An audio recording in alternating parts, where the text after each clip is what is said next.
just on my way back from Mankato from shooting another video, and I realized we missed the 1-year anniversary of buying our Model Y. And so just wanted to talk a little bit about what that year and a month, a little more than that, has been like, what the differences are from our 2015 Model S that we had before this, and how it's holding up after probably close to 29,000 miles on it already in the first year.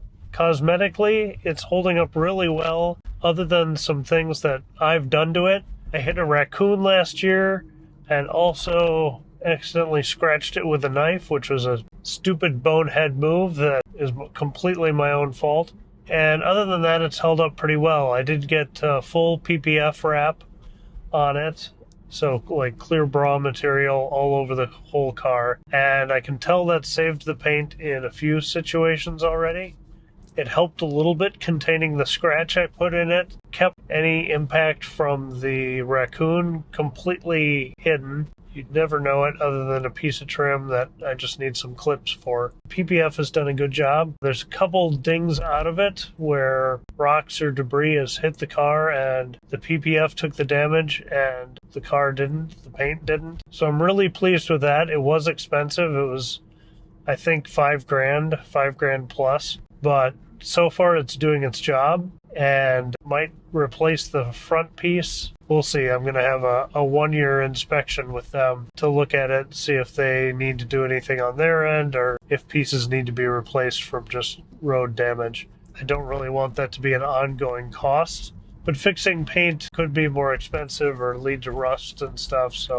So far, I'm feeling pretty good about that investment. The only other thing on the exterior was we had the windshield replaced after some rock chips on our mountain adventure road trip, and the tires on that adventure too. But the plug and the patch that we put on the tire in and near Glacier National Park is still going, and still that tire is still completely fine. So great job patching that to the folks up in Montana. Now the interior gets a lot of abuse, with my daughter climbing back and forth over the back seats, dinging her shoes up on the back liner there and against the windows, putting hands up. But we just cleaned it up for our ride and drive event a couple weeks ago and kind of did the full scour cleanup, and it is remarkably still looks pretty new when you actually clean it up. So I'm really impressed with that, how the seats are holding up. Like I said, a lot of greasy, sticky fingerprints, especially in that quadrant of the car, and everything pretty much just cleaned up really well. I did have a little worry a couple months ago that it seemed like there was a lot of rattling in the car and that maybe something in the back had come loose or wasn't sitting right. Why was the car making so much noise? And then we cleaned out my daughter's car seat and took all of her toys out of here, and it was miraculously quiet. And again, that was all just due to the little plastic of her toy books and things rattling and flapping and stuff as we'd hit bumps or things like that. So really I have no complaints about interior noises or anything.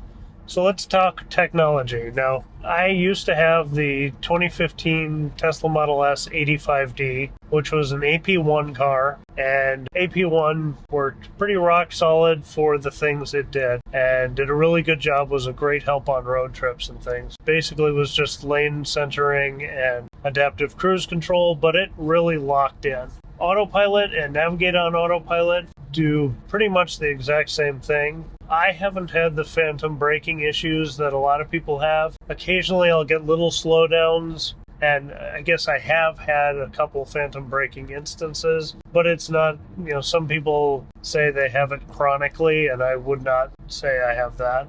We do have the FSD package, and got that a few years ago. We locked into a price on that a few years ago when it was cheaper. So I got into the FSD beta program last fall and have been testing it, have been trying to teach it where I can. I do have FSD and Navigate on Autopilot set to assertive, and in Navigate on Autopilot, it's a little trigger happy about doing lane changes. where sometimes I'll be in the middle of nowhere and it will just say, hey, you need to change lanes here. Change lanes to follow route. No, cancel. 30 seconds later, hey, you need to change lanes here. No, cancel. So I'm hoping those cancellations are going back to the mothership and being read that, when you're on a pretty much deserted stretch of highway, there's no reason to change lanes. When I first got this, it really wanted to duck into every turn lane, and that was the case on FSD Beta 2. In the last couple updates, that's been better, and I haven't seen that as much. As far as the beta program goes, my expectations were this was going to be something that's imperfect and need some work and some time and some training. And so I've been very happy with it. Even though some drives can get frustrating, I'm seeing distinct improvements in certain parts of my drives over time that it didn't do that or didn't do it well before. Now it is doing it well, or 99% of the time it's doing it well. And so I hope that kind of keeps marching forward with future updates. And like I said, although it can be frustrating sometimes, at other times it will really surprise you how good it and human-like it is.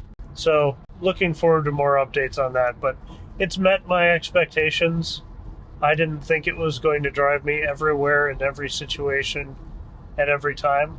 I will say for me, the winter performance got much better. We just had snow about a week ago, and I was on some icy roads, and with me keeping a close, a tight leash on it, it handled some, kind of spinning out on ice and curves where it corrected itself coming around corners. And at the beginning of the winter, it didn't do that. It would freak out and say, take control.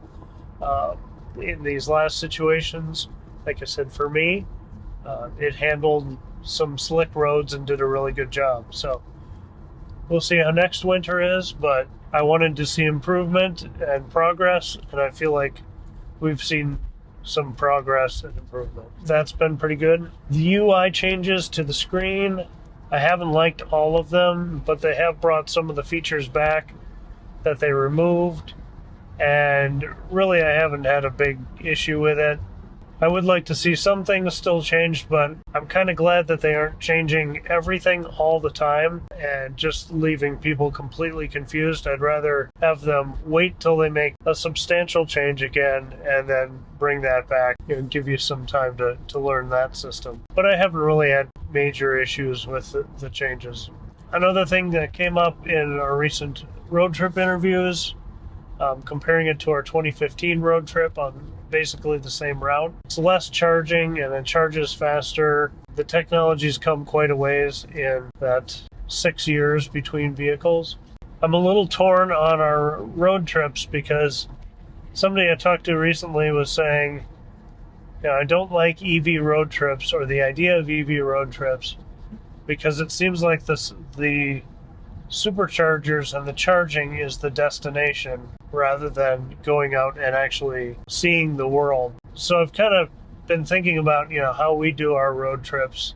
I feel like early on, and maybe it still is, it was important to show all the charging stops, the length of time, the details, people like to know that. But now that EVs are getting more prevalent and Tesla is obviously making road trips so easy, I don't feel that way at all about our trips.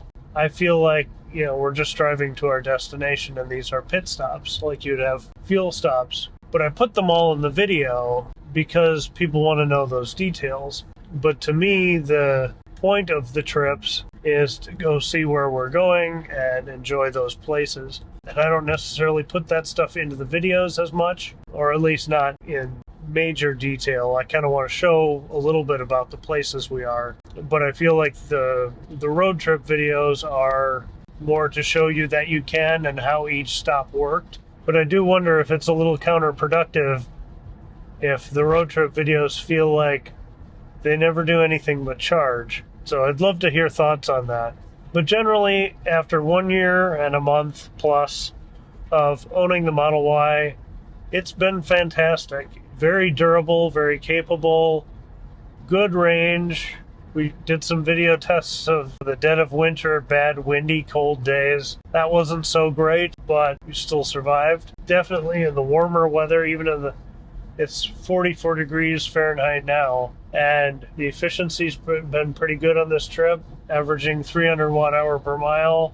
It's still got a lot of fun punch, but basically it's just a good driving, road tripping, family hauling, space hauling. You know, if you need to get something at the hardware store that's kind of big and awkward, you can fit it in here. It's just been a fantastic vehicle. So a little over a year, we've put 30,000 miles on it, which I think is about double the national average. So for people who say EVs can't road trip, or you have to stay around home, or you can't do fun things in an EV, they don't know what they're talking about. Part of the reason we got the 2015 Model S was to see for ourselves if EVs were practical and capable back in 2018, and we made it work. But it's gotten a lot easier both in the charging network expansion and the capabilities of the vehicles now 6 years later. So I've been very happy with the Model Y. Like I said, it's pretty much met or exceeded all of my expectations as a vehicle. And it's great that there are other good, capable crossover SUV EVs out now, but this one has worked really well for us. I'm really looking forward to a summer of more trips around Minnesota. I'm going back out to South Dakota, and maybe more throughout the year. We'll kind of play it by ear, but I have no concerns about the Model Y being able to handle anything we're going to throw at it. So with that, I'll let you go. I just wanted to check in and let you know how things were going with the Model Y after owning it for over a year. And again, if anything major happens, I will let you know and keep you guys informed with the ownership experience as honestly as I can. But we're loving it so far and hope for many more years with the Model Y. So thanks for watching. Have a great day, and I'll catch you in the next one.